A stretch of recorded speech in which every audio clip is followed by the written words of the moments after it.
Does this make sense to you? Scenario Fitting by Sceptikat, Part 10, Forgot to Factor in the Cost of the Lockdown, narrated by Andrew Mather.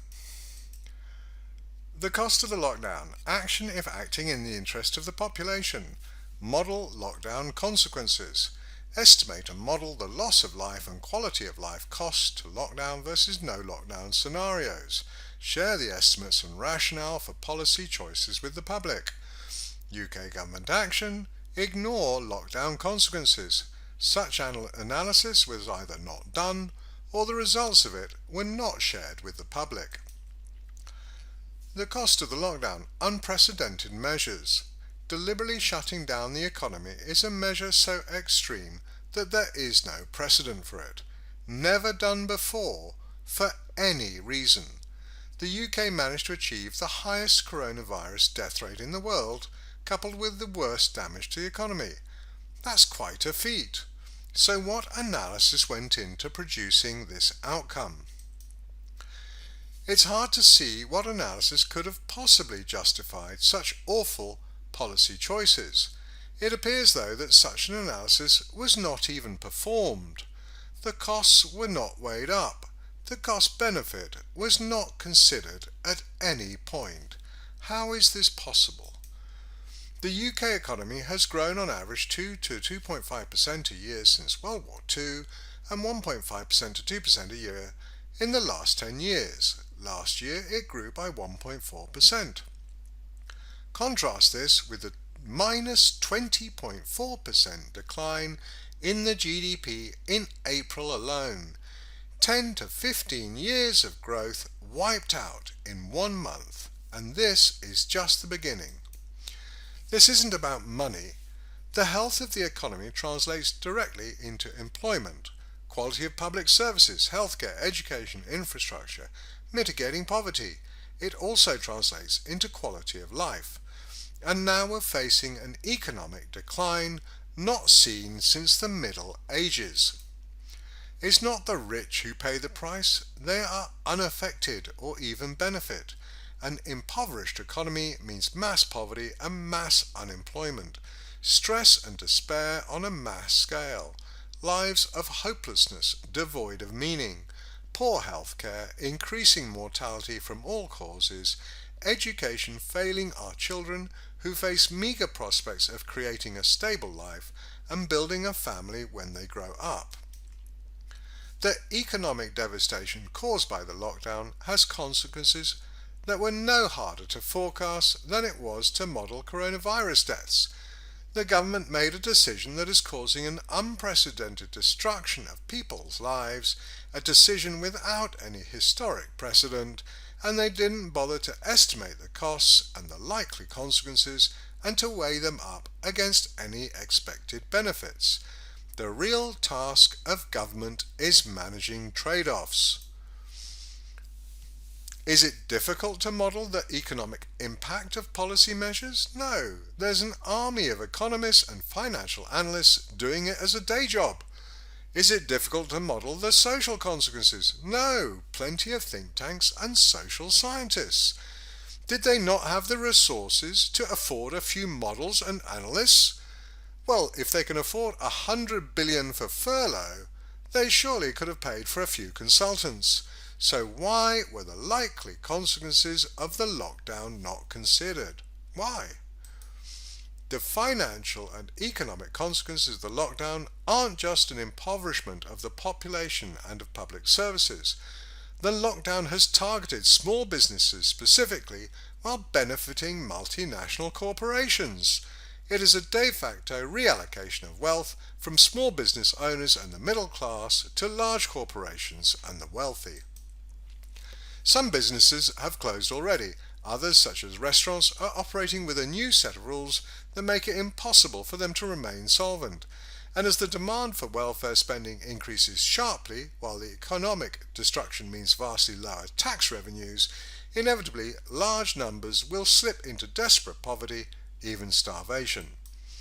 Once the furlough scheme ends, many will lose their jobs as companies will not be in a solid financial position or will not have a market to sell to. much of the economic and financial impact of the lockdowns will materialise with a time lag. Business defaults impact their suppliers, lenders, customers, domino style. Property values collapse under the weight of unpaid rent and reduced demand. As supply chains break down and businesses fail, scarcity of goods, even essential goods such as food, is a possibility. And of course, the extraordinary money printing of the Bank of England and the likely price increases for essential goods as the shutdown of the economy causes supply shocks can quite conceivably lead to hyperinflation and financial collapse, i.e. utter chaos. Weimar Republic 2.0. The social consequences of the lockdown were not difficult to predict either. Economic destruction and mass unemployment lead to well understood social outcomes, and with the loss of jobs and the devastation of small businesses, the middle class is decimated and pushed towards poverty, with a banana republic style gap developing between rich and poor. The stress of social isolation, fear, and the poverty and unemployment induced hopelessness and desperation cause a spike in domestic violence, child abuse, addictions, self-harm and suicides. The UK's largest domestic abuse charity reports a 66% rise in calls to its helpline and a 700% increase in visitors to its website. Education is another casualty with long-term consequences. All of these outcomes could easily be foreseen and their likely magnitude forecast. Quality adjusted life years type metrics could be used to aggregate and compare. If they were truly working for the good of mankind, all of these very well known factors would have been included. The average age of those dying of COVID is in the 80s, and the vast majority were already suffering from serious illnesses.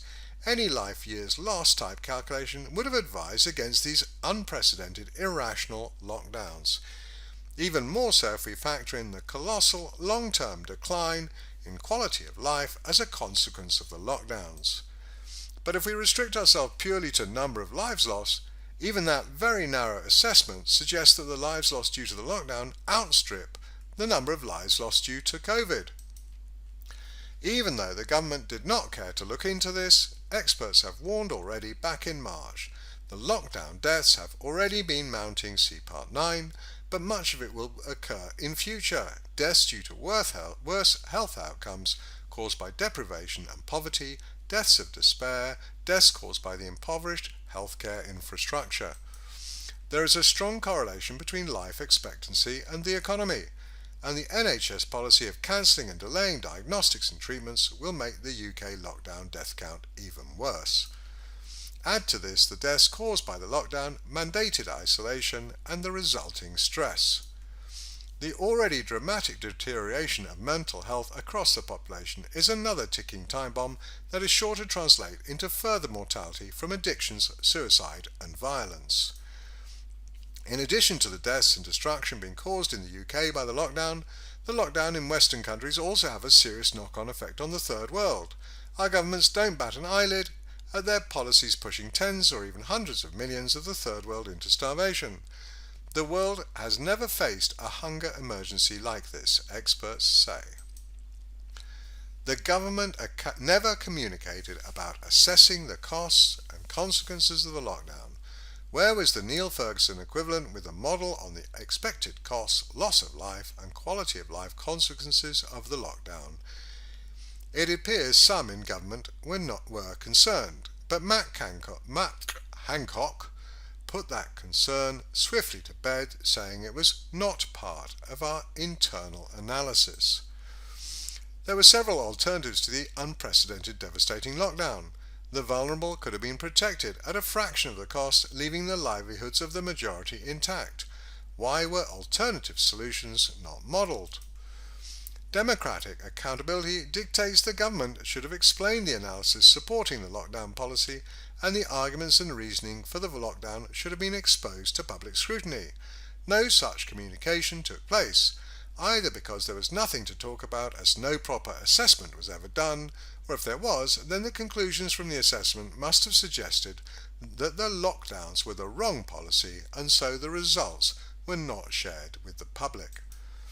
In summary, such an unprecedented and monumentally destructive decision leading to economic devastation, terrible social consequences, significant loss of life as well as loss of quality life for many should have been based on a very thorough analysis of the alternatives and an assessment of the likely outcomes. Not to have done so is irresponsible beyond comprehension. Yet it appears that either no such assessment was done or the results of the assessment did not justify the lockdown. Sceptikat says this makes no sense. Join us for part 11, Doubling Down on Every Mistake.